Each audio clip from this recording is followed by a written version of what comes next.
Well, this was expected to be a close match. It's the second qualifier. Call it an eliminator. It's anything but that. One team well in charge of the run chase, and they're wearing pink. No prizes for guessing which way the match is headed. 157 for 8 is what Bangalore put on in their 20 overs after being asked to bat first. It possibly would have been their preferred choice, but Rajasthan making short work of it. 103 for 1 in 10 overs. Jos Buttler flying 66 of 33. And Sanju Samson biding his time, but he's hit one huge six, 16 of 14 deliveries. Here on Cricbuzz Comm Box to answer whether or not it's a foregone conclusion, I've got Ajay Jadeja. Probably not one of the tougher questions you've been asked, Ajay. Who's winning this game? I mean, it's the obvious one, but with this game, you could never be sure. But if you can be sure ever of predicting one, this one looks the closest. 99 out of 100 times. Rajasthan Royals shouldn't mess this up.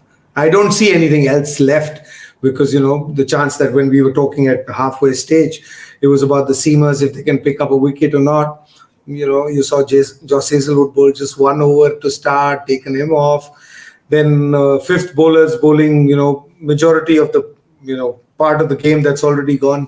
So I can't understand this game the way I've been watching Bangalore play today. Yeah, and we normally, the one savior for any team desperate to get wickets is to get it during Cricbuzz Comm Box because it's the best wicket taker going. And even there, Dinesh Karthik has put down what we could classify a sitter of Jos Buttler. And, it's a routine catch off a quick bowler, takes the edge. Who's bowling? Harshal Patel. Okay. Yeah. Into the breadbasket and out again. I mean, I guess that just sums up the day for them. I mean, there are some things, when things go wrong, they totally go wrong. And looks like RCB, nothing's going right for them. And the other question we'd asked at the start of the show was which Jos Buttler would turn up. And I guess it's the one Rajasthan would have desperately wanted. Yes, smart, but not forgetting that there were runs to be had in the power play. Yeah, definitely smart. And, Jaiswal, did the initial burst in that first over. And then from there on, I think it was only till over number 2 or 3 that, they had to worry about keeping wickets in hand. Because over number 4 or 5 were bowled by bowlers who not threatening to take wickets. And then Jos Buttler's just, carried on the form that he's had throughout the tournament. Yeah, 11.6. I mean, when you're double digits on the right side of the table, even if you're a young kid just learning mathematics and you're explaining it to them in terms of what's a higher number than a lower number, that one pretty much sums it up in terms of an innings progression. 7.6, 7 runs, 28 for no loss between 7 and 10. What Rajasthan have done is they've had a great power play and they haven't slowed down after that. Plus, they've got wickets in hand. Everything you could ask for in a run chase.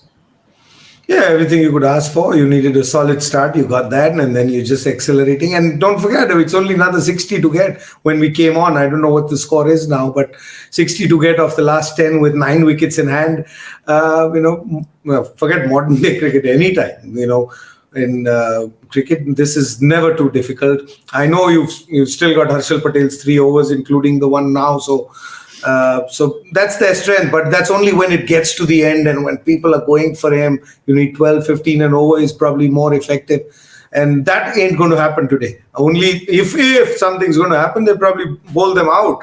But I don't think there'll be a stage where they'll need 15 and over. So effectiveness, that bowler's out of the game. Hasaranga, who, I've never been a big fan, but everyone else, because they look at numbers and have been big fan, doesn't even come on to bowl in the power play when you're, defending 160. So, that's out of the play. Hazelwood, who was the man who could have, done the damage. You've taken the new ball away from him. And Siraj, hasn't had a good day, but, that was your best chance. I mean, when you go into a game, there is, you look at some things and you look at strengths and you try and, hope that you'll have a good day. Just because somebody's having a bad day doesn't mean you have another choice. If you had another choice, you would have played somebody else. So it's just been an odd game for me. I know, you probably are feeling worse than me at this stage because I'm just looking at a game and I'm saying, what is going on?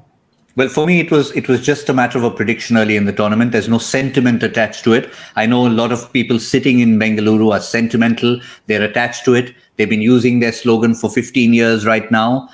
ESAL Cup Namde, and apparently they're going to have to use that next year again. Will the trophy come back this year again? But really, since you asked about that 11th over, catch dropped of Jos Buttler, Sanju Samson deposits Harshal Patel for a 90-meter six next ball. So it's really nothing going their way. It's now a matter of when and not if Rajasthan seal their spot against Gujarat. Yeah, it's just a matter of time. I will be back early. Looks like it. I think they're in a hurry as well. They want to make sure that they don't want to leave anything for the end like LSG did. And now they can actually go for it as well, because before Harshal Patel comes back, you should be able to wrap this game. All right, that's all we have on Cricbuzz Comm Box. I'm just going to send a quick message to Michael Vaughan to get ready for our end show. But from Ajay and myself, that's all. That's a wrap.